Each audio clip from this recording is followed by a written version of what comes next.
if my cup's not full, I can't fill other people's cups.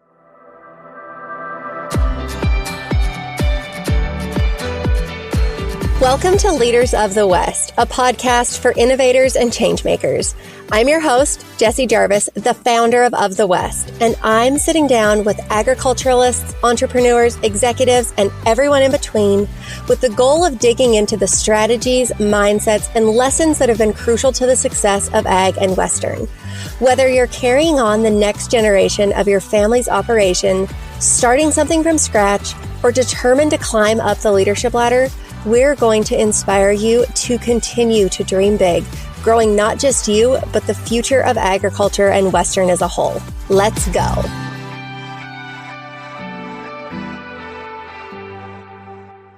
I was chatting with an HR manager at a large ag-based company the other day, and she said something that really stuck with me. She said, "We're never not hiring." If that sounds familiar, you probably know the grind. Open positions across multiple departments, different managers posting jobs on different days, and your accounting team trying to reconcile every single transaction when it comes to posting those on outside job boards. That is exactly why we built our unlimited hiring subscription. It is designed for companies that are constantly adding people, those who have 3, 4, sometimes 10 roles open at once. Instead of paying for every single listing, you pay one flat monthly rate. Every role gets the same amount of visibility as our pro listings. They are featured on our site, they're shared across our social channels, and they're included in our newsletters as well. It's incredibly streamlined, it keeps things consistent, and most importantly, it takes a layer of friction out of your workflow so that your team can really focus on interviewing and you don't have to chase down those invoices. Your accounting team is going to thank you for that. If your business is hiring on average 3 positions or more a month, this is definitely the smartest way to do it. You can see how it works at ofthewest.co/employers. Welcome back, you guys, to this week's episode of Leaders of the West. As always, I am your host, Jessie Jarvis, and this is Mentor March, and I am so excited to bring you one of my greatest mentors in life. So the first week you guys heard from Jillian Murphy. Last week you guys heard from Lori Likely. This week we have Ashley Alderson, and Ashley is somebody, she's been on the podcast before. It was either last year or the year before. I'll make sure that we go link that in the show notes. It's definitely worthwhile. We talk a lot about mindset and abundance mindset and scarcity mindset, which is one of the many things that I have learned from Ashley.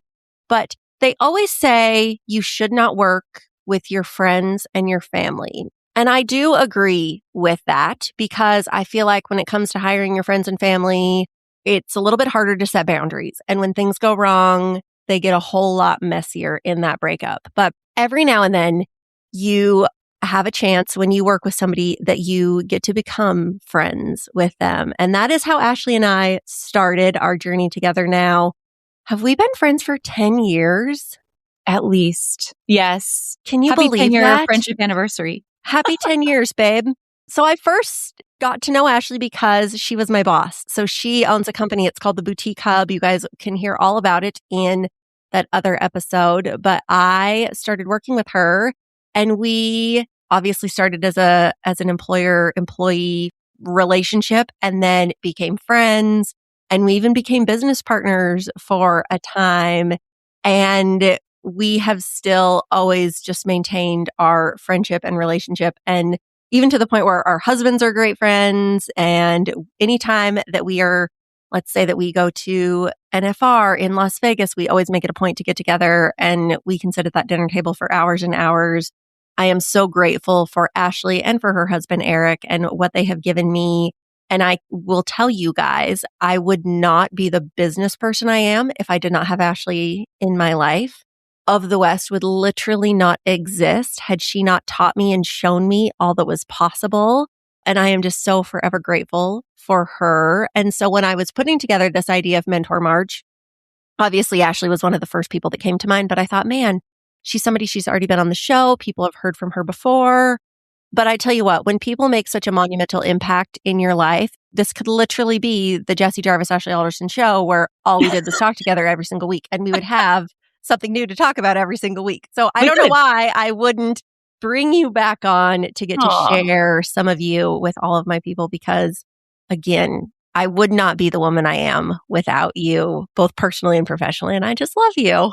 Well, you're making me choke up over here. Did you plan that? Oh my No, gosh. but we cried last week too, so it's fine. Oh, yeah. Well, that happens. When I talk to you, we do cry. But seriously, I'm so grateful. You were my very first employee. I learned so much every single step of the way with you. And I took for granted and did not realize at the time, Jesse, what a blessing it was. You know how when people talk about like their founding company stories, and a lot of times after so many years, people refer back to like, oh, the good old days, like the good times, like we didn't know how good we had it. I look at the time when you and I worked together, like that is exactly what was happening. We just didn't know what we didn't know. And we were just Yeah. running and building. And I felt so much like every decision that I made at that time with you, I just felt like, wow, you and I saw things so similarly. Like we were so in alignment with our personal values, our family values, our business values, the impact we wanted to leave in the world around us. So I was just so blessed to have you with me every single step of the way. And now I feel like I am the proudest mom getting to watch you, because every time people are like, do you know Jesse Jarvis? And I'm like, oh my gosh. And I could write a book, because seeing you shine and build what you've built over the years, like, man, is it impressive. You have left such a mark on many industries, not just the Western. So keep going. I'm in awe. Oh, I'm so proud of you. well, I might cry too. Gosh, that was the perfect. I feel like now I've lost my train of thought. But, it's so funny that, again, obviously the topic of this month is mentorship. And there are many forms of that. Obviously, the relationship that you and I have. But there are also different types of mentorships opportunities where you go have a true mentor that maybe you pay for or whatever that is. And I will say that you are the first person who I actually saw invest in mentorship. Like, write the check, do the work. You have worked with a number of mentors in different areas too. They've never necessarily been the same type of mentor for the same, problem or skill, which I think is also really important. But what have the people in your corner given you that you couldn't necessarily figure out on your own? Oh my goodness, so much. So I think I'm very lucky just growing up in a household with the mindset. My dad was a rancher. You guys can listen to the other episode, you'll hear the story. But he always said, it's not always what you know, it's who you know. I remember him repeating that a lot and talked about the importance of getting in the right rooms and surrounding yourself with the right people. So that's just always been a staple. Like, of course, I would ask other people for input and advice. So I would say, like, first coach I ever hired, and this is at the time you and I were kind of working together right before you came to work at the hub. The first thing that I worked on that I didn't know about or that I completely had to rewrite was my money story. And I think that was like the first most critical step I took in order to be a business owner and to have the size and capacity for the business that we have today. I had a lot of false money stories that I grew up with around money is the root of all evil. Money doesn't grow on trees. It's better to save than to invest. Money will make you a bad person. Only the rich get richer, the poor get poorer. Like all these just very negative, like fixed mindset money stories. And so this mentor really had to help me reshape all of that from the ground up. At that time, I was trying to build a business where I was trading dollars for hours. Well, you can't do that. There's only so many hours in the day. So I had to rewrite, kind of some beliefs I had around money and just see that money is a mirror. It's a reflection of who you are and your character, and you can use it to do great things or you can use it to do terrible things, but it's all dependent on the mirror of the person you are on the inside. It's all a reflection. So that story, and then just believing that you're worthy of capacity. Oh, absolutely. You and I have had this conversation. When you grow up in rural America specifically, I was very hung up on this. Being from North Dakota, being an ag, I wasn't around a lot of who I thought at the time, like wildly successful people. I thought this isn't possible for me. So I had to rewrite, like, what am I worthy of? And it doesn't matter where you grew up, how you grew up, where you're going to live, what you do a profession. You are worthy because you were created to be worthy. Mhm. And I really had to discover what that meant for me in my life. What does it mean to be worthy to create something incredible? All of us have that opportunity. We just don't always see that in ourselves.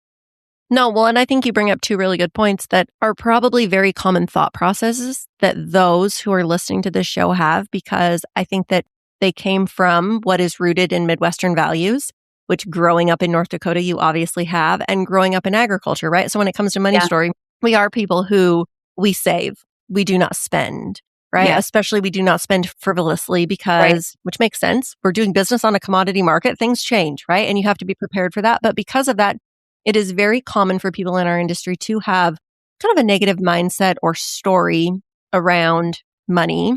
And then also, I think that other piece goes hand in hand is because, which money does not equal success. We know this, Right. but they often will go hand in hand, right? So it is very easy for us to kind of make the excuse of, oh, I live around people who are, in rural America who have these values, who don't have a big money story. So now I'm going to make that negative. But then also when it comes to that element of just kind of like equating that with success and, oh, I can't go do that. Nobody in my community has ever gone and done that before. Nobody in my family has ever gone and done that before. So I feel like both of those stories kind of go hand in hand to a degree. Yeah, they totally do. I think once you have a certain level of success too, this I think is what you're saying. Once you hit a certain level of success that you've never hit before, sometimes it's easy to put a cap on yourself and say, okay, this is as good as it gets because, like you said, you've never seen anybody, been around anybody, or you think, like, I have a huge trigger issue around humility. Like, I think humility is one of the most important values. And I, for a lot of years, have struggled with, if I go buy my dream home, is that unhumble of me? Is unhumble even a word? I don't even know. But whatever. I bought my dream home and then I had all this shame around the fact that I did. And it's a horse property, like I bought this place because it's a horse property, but I had so much shame around who do I think I am? But somebody early on pulled me aside and they were like, listen, because you're able to do that, you're showing people around you what's possible for them too. And you need to lean into the opportunity to be a leader and to be a good steward of what you've built. Because you didn't this didn't just happen, like you built this. And that was a big lesson for me to be able to tear down the walls and just own the fact that, yeah, we did purchase this property or, we did, make this life happen, whatever, with blessings and luck and all the things. But you can't be ashamed of it along the way once success does come your way. Yes. No, you totally hit the nail on the head. Going back to, obviously, you have learned a ton in your, close to 15-year journey of having the Boutique Hub. What are some of the biggest lessons that you look back and you've learned? Maybe not necessarily just in business, but in life and business, because I do feel like they go hand in hand. Oh my gosh. I have multiple wrinkles for every year in business. So invest in good eye cream. Number one, take care of your skin. Start that early on. I don't know, a couple lessons. One, support doesn't always come from the most likely places. I think when you start a business or a career or whatever, I think you assume that support is going to come from the people closest to you or your family or your closest loved ones. That's not always the case. We had to make a pretty conscious effort to surround ourselves by growth-minded people who saw us for who we were and what we were trying to build. And I think that's where our friendship came in. We don't live anywhere near each other, but I value our friendship so much because I see you for who you are. You see me for who I am. And we're we're each other's biggest supporters. And that's rare. So I think you really have got to surround yourself intentionally by the right people. And then don't be upset when support doesn't come from the place you think it should, because it's just not for you. And that's okay. That's a them issue. That's not a you issue. So definitely there's that. Other biggest lessons, two other things. One, what got you here will not always get you there. You've got to be willing to say goodbye to things along the way that no longer serve you, right? That you've outgrown and moved into a new capacity for. It could be systems, it could be processes, it could be people, it could be products that you're offering, markets you're doing business with. Just don't get hung up on where you are and that's always where it's going to be. Make some uncomfortable choices. The third biggest thing is along the way, this is specific to growing a business with a family, is you have to have really hard and fast boundaries around family and around the person that you want to be as wife, mother, father, sister, daughter, and business owner all in one. Because when you're growing a business, the business can overtake all of it unless you're really intentional about the time that you're going to spend in all these other areas. So for me, that's always been a non-negotiable. It's been really hard and uncomfortable, but I'm thankful that I made those decisions early on. Another one that I think that you are going to relate to that I often look back on, and I think of you specifically when I think of this lesson, is how often we get worked up about certain people or situations, or can you believe this person did this? Or, oh, we need to be friends with this person, or, whatever that looks like. And now that you and I have been friends for so long, and again, in life and business, right? I look back at 10 years ago when we would text each other and say oh, can you believe that this person is going to do this, or, oh, this is such a big issue and I can't believe that this just happened. And now I look back, half of those things don't even exist anymore. Those businesses that they Yeah. started, that they like cheated their way to get there, they're long out of business now, or those types of things. And I feel like you are somebody who I've specifically walked a lot of those types of journeys with. And man, it does feel like a gut punch in the moment. It totally does. But I tell you what, when you just run your own dang race and you put your blinders on and you don't worry what other people are doing, they can go create a business identical to yours or copy this other thing or try to steal your thunder or try to sling mud on your name, whatever it looks like. And when you do the right thing and you lead with love and kindness, you are leaving them in the dirt and they're not going to last. You know how much I love Will Ferrell, right? Like, I'm such a Will Ferrell fan. And so I always, I just defer to Talladega Nights, Ricky Bobby. Like, if you ain't first, you're last. It just is what it is. And you're right. Like, man, did we spend a lot of painful hours worrying about what people said or what people did? Or, oh my gosh, if you and I both had $1 for every time someone tried to copy something that we did or sling mud at it, like whatever. But that's in the past. You're right. I often think about, and I've got this saved on my computer. Have you ever seen that photo of Michael Phelps at the Olympics and he's swimming? His head's like down and his competitors like out of the water looking at him like this in between strokes. Yes. I think that's so telling. Like, you can waste so much time, energy, and effort worrying about what other people are doing, or you can just stay in your lane and run your race. And I know it sounds cliche, but you just have to. And eventually, like, the loudest boos come from the cheapest seats, and you recognize that, and then you just like shrug it all off and it doesn't matter anymore.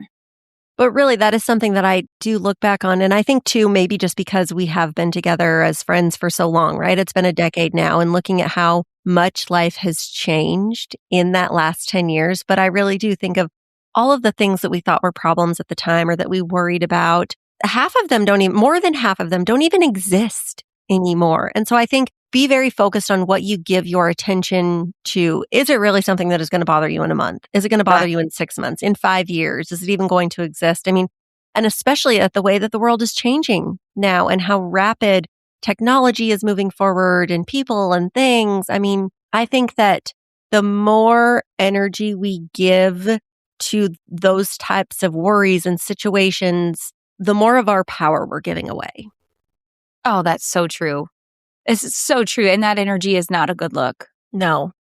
Something I'm really proud of you for, and we walked through this together hand in hand, is how many times along the way did we have somebody kind of come along and like sort of pat us on the top of the head like, oh, good job, little girl.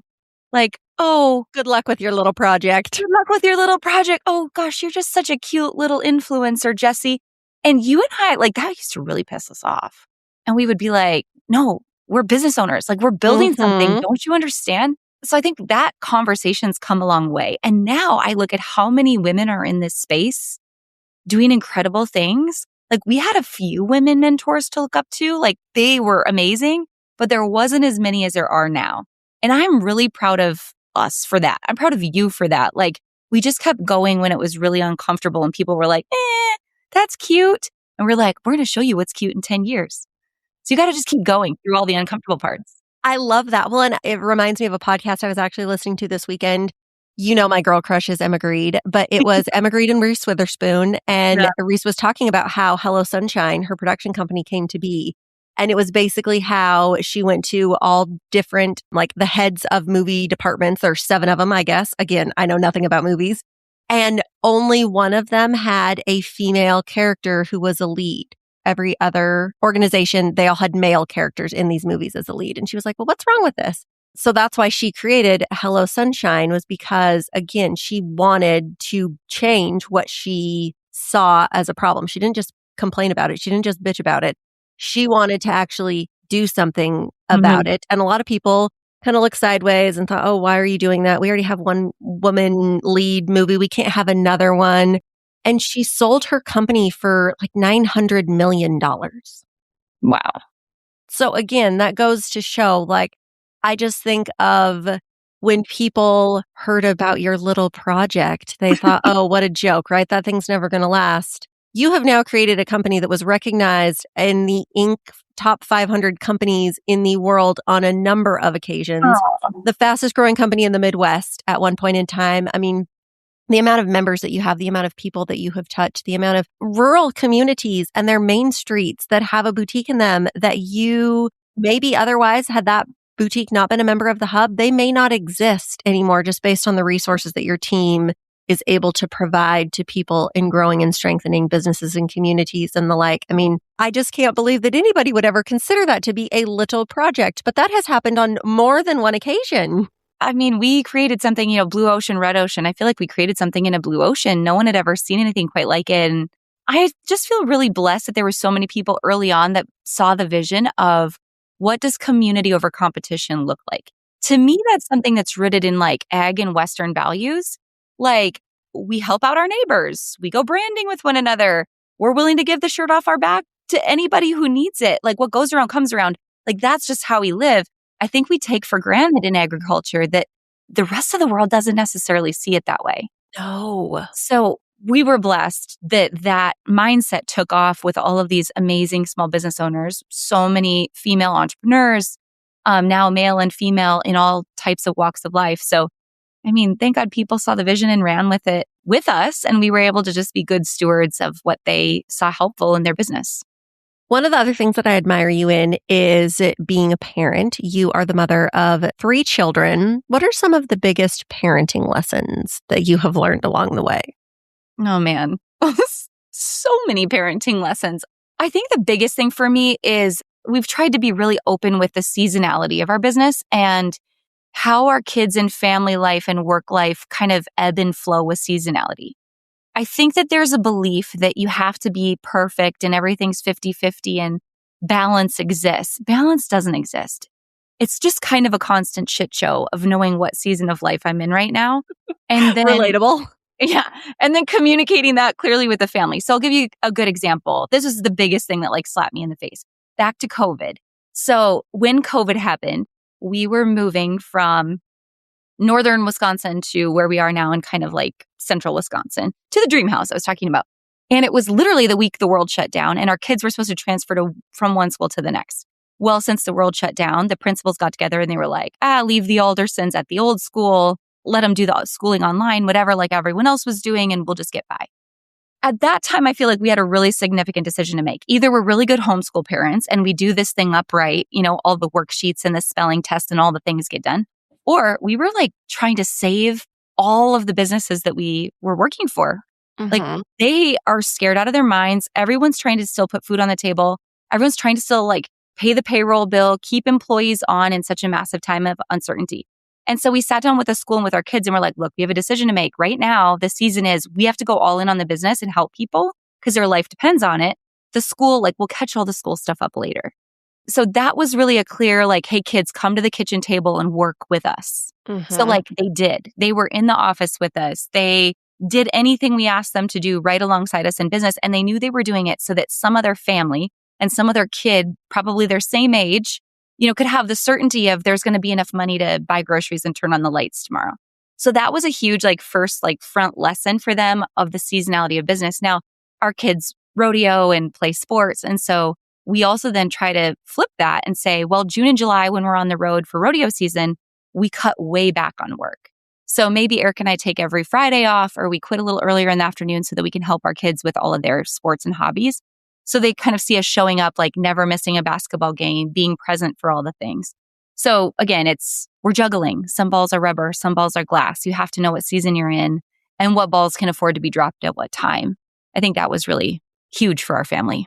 Well, and that is something that I have seen you walk, and I have taken that into my own life. So we're getting into branding season for us. And one of the things that I have a non-negotiable around is for basically the last week of March and the first 2 weeks of April. Based on Mother Nature, you never technically know when real branding season is, but I won't take a meeting because I know my kids need me, ranch needs me, my business, it is a well-oiled machine. I have hired the right people. I don't have to be involved in all elements of it. If I am involved in all elements of it, I'm probably making a mess more than I'm actually helping, right? And so I won't take a single meeting because I know that that is my time to be present with my kids during spring break, be present with them on the ranch so that they can experience just that special element of that season.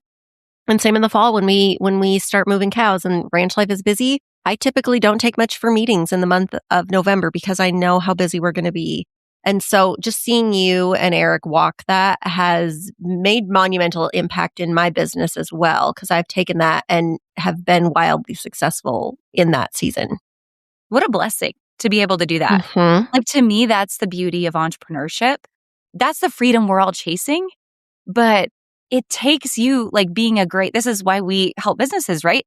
We have to help businesses get to the point where they can do that, where they can build the systems and processes, where they can hire the right people, where they know what to focus on, where the revenue is coming in the business. Like, that's the beauty of all of it kind of tied together. That's what ignites my fire and why I love coaching other businesses so that they can have that same experience with their family and they don't feel like they're married to it. They're there 24/7, but instead, like, they get to live the best of both worlds. That's what everybody should have the opportunity to have. Of all the lessons that you have learned in life, what is the thing that you think has taken the longest to learn? This is an Eric Alderson. I've heard him say this many times and I always get frustrated. It's you get what you tolerate. Mm. Yeah. And you can take that in 100 different contexts. But all the things I complain about, he's always like, well, you get what you tolerate. Like, what are you tolerating? Is it another person's BS? Is it that you didn't stand up and set a boundary and you weren't a good leader? Is it that you're tolerating, I have my hand in all the pots way too often? Like, I'm constantly the bottleneck of the business and struggle to get out of it and get out of the way, but I'm getting what I'm tolerating. So I have to change what that looks like for my life on a regular basis. It's not like a one and done lesson. It's every week you have to readdress that lesson.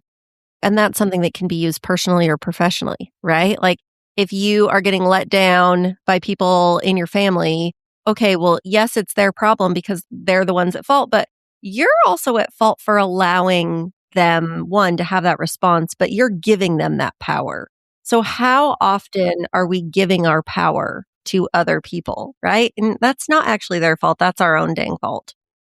It's kind of like the difference between being nice and kind. Yes. Right? Like, you can be nice, right? And be fluffy and tolerate all that crap and say nice words, or you can be kind, which sometimes meaning like saying, no, I do not tolerate this. Like, no, I did not sign up for this. I kindly, am telling you to go away. Like, I don't want any part in this. I was going to say piss off. Can we swear on this podcast? Yes, we can. Okay, good. Well, so nice and kind. You get to choose which one you want to be. Well, and two, I think that a lot of people, they mistake honesty for like negativity. You can be honest with people and be kind in how you bring forth that honesty. Like, I hate that people have that misconception about being honest. You can definitely be honest and be an asshole about it, but you can also do so in a very kind way. The old Oreo cookie method. Yes. The sandwich. The sandwich. The kids and I talk about this, like employees, we talk about this, but start with something positive, address the honest issue, right? The negative, that's the cream filling, and then sandwich it with like a positive intent at the end or a positive new direction. But absolutely, you can still be kind and honest. They go hand in hand. Yeah, that's also how you break up with people if you need to. It's a compliment sandwich, right? Like, I think you're lovely. We're just not a great fit, but you're still awesome. There you go. See, you get business advice, personal advice, love advice on this show. What else could you need? I can't wait for your kids to start dating. This is it changes the context of everything, Jessie. We're just on the brink of all of that. And I'm like, oh, God bless. We're not ready. Yeah, let me tell you what. This weekend, we had a family dance at school. And so Jackson and Justin were dates, obviously, and Jet was my date. And we get into the parking lot. We did all arrive together. So it's not like we took our own vehicle as a date, right? We showed up as a family. But as we're getting out of the car, Jet tells me, hey, if Madeline is there, she's going to be my date and you're not going to be my date anymore. And I thought to myself, who's Madeline? So this is how it feels to be shot down. Got it. If you actually think that that's how you're going to be dating women in life, we have a lot of progress to make. Oh my God. What a little heartbreaker. I I can't wait. know. I can't wait for both of your kids. They both are going to be heartbreakers for totally different reasons. Yeah.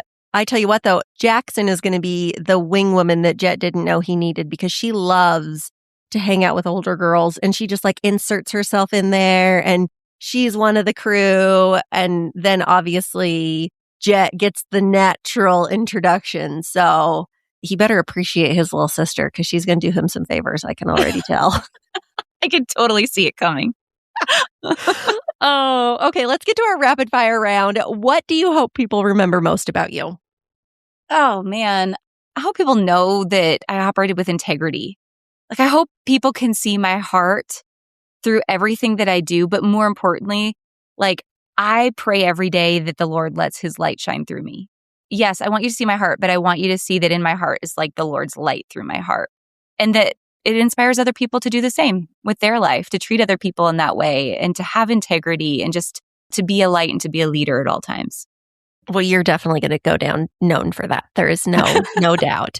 What is a non-negotiable in your life? This has changed. There's always new like levels of non-negotiable things. Mm-hmm. And at this stage, now that I'm over 40, I finally am taking a non-negotiable step forward for my health. I've neglected that along the way, trying to build a business. And now a non-negotiable is if my cup's not full, I can't fill other people's cups. So whether that means like good sleep or going for a walk and getting my steps in. Now, listen, I'm a terrible failure at the moment. Like I am sucking in this department, but I'm making it a non-negotiable. Like small habits are going to make big wins for me over time. So that is something that's a new non-negotiable.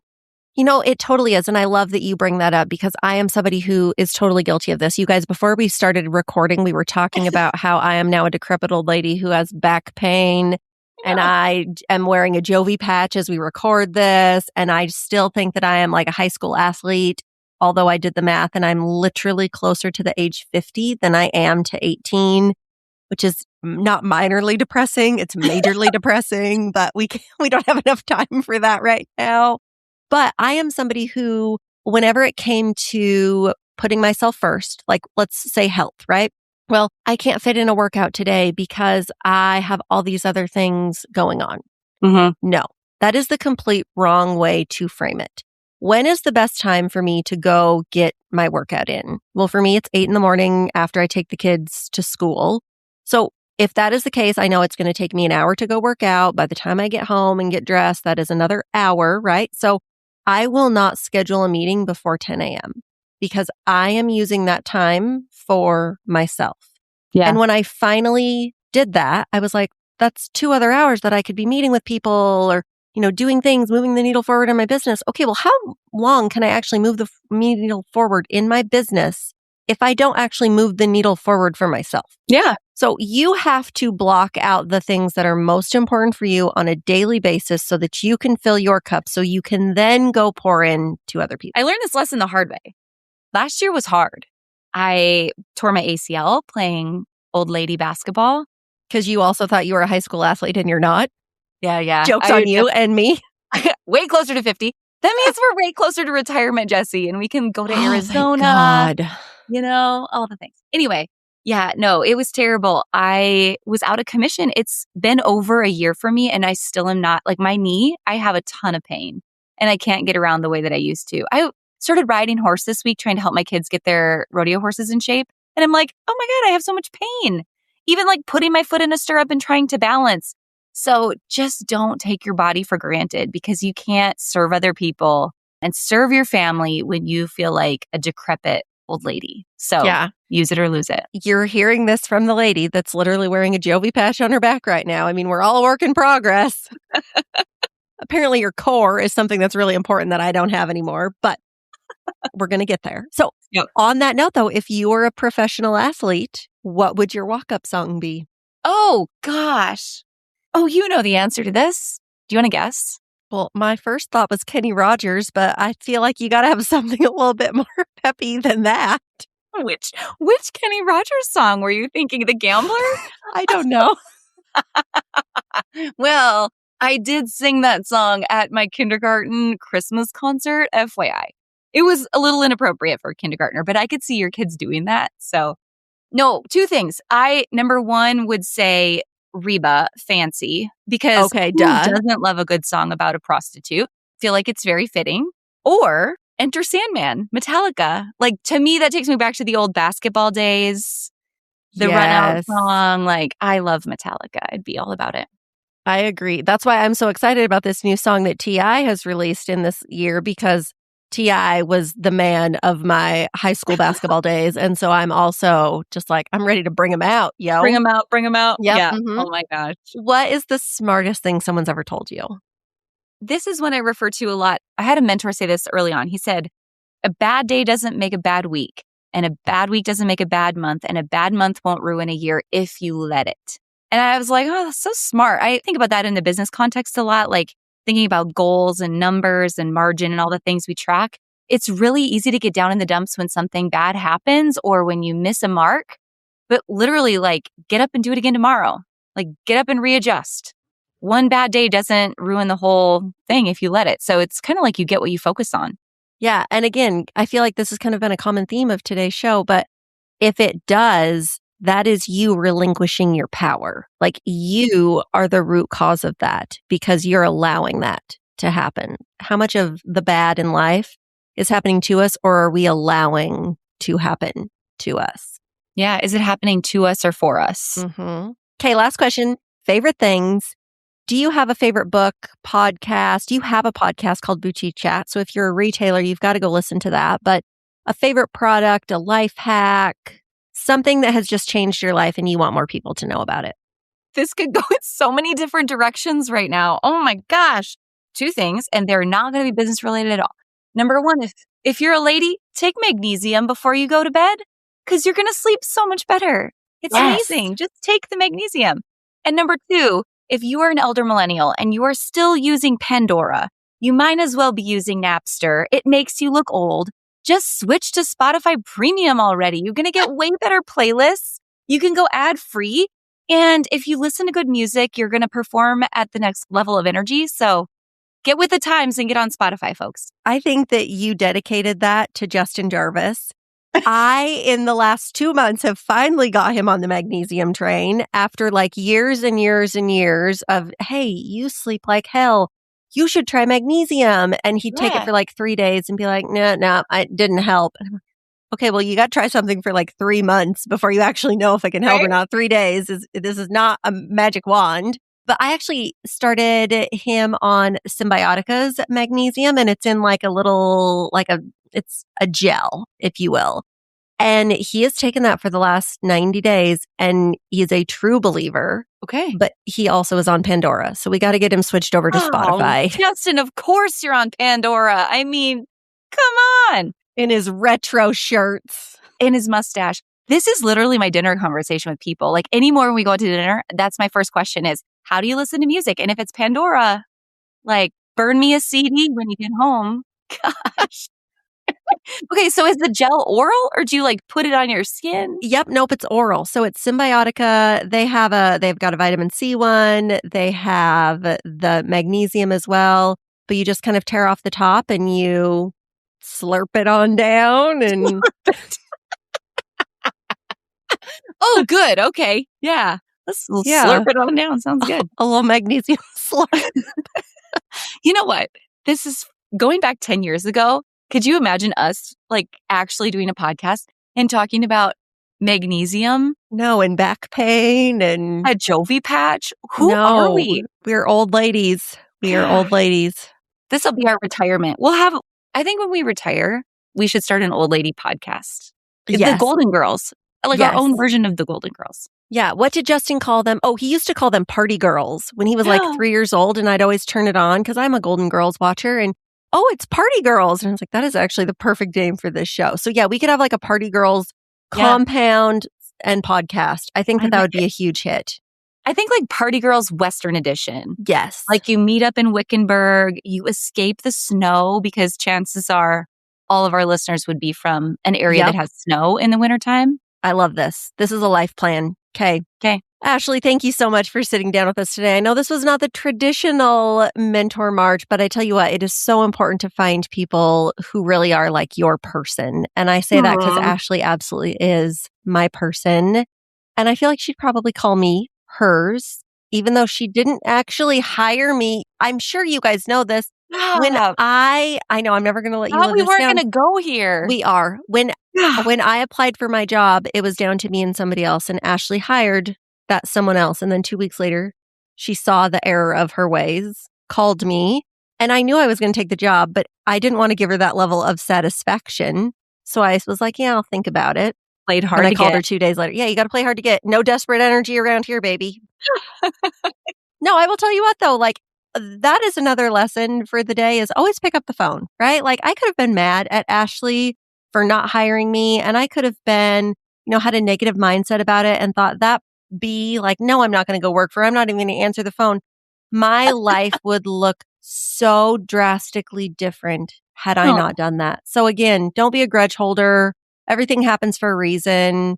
It was the perfect way for us to start our working relationship, our friendship, and you have forever changed my life. I just love you. gonna make me cry again. Dang I love it. I love you. Thank you so much. This was awesome. I'm so proud of you. Oh, you guys know we'll be back here next week with the final episode of Mentor March. You'll have to tune in then to hear who it is. We'll see you then.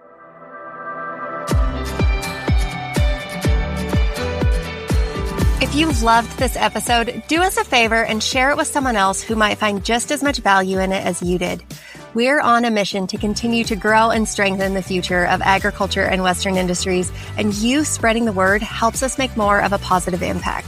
It also makes a big difference when you take a minute to go rate and review the show. We can't thank you enough for listening, for sharing, and for loving Ag and Western as much as we do. We'll see you back here for our next episode.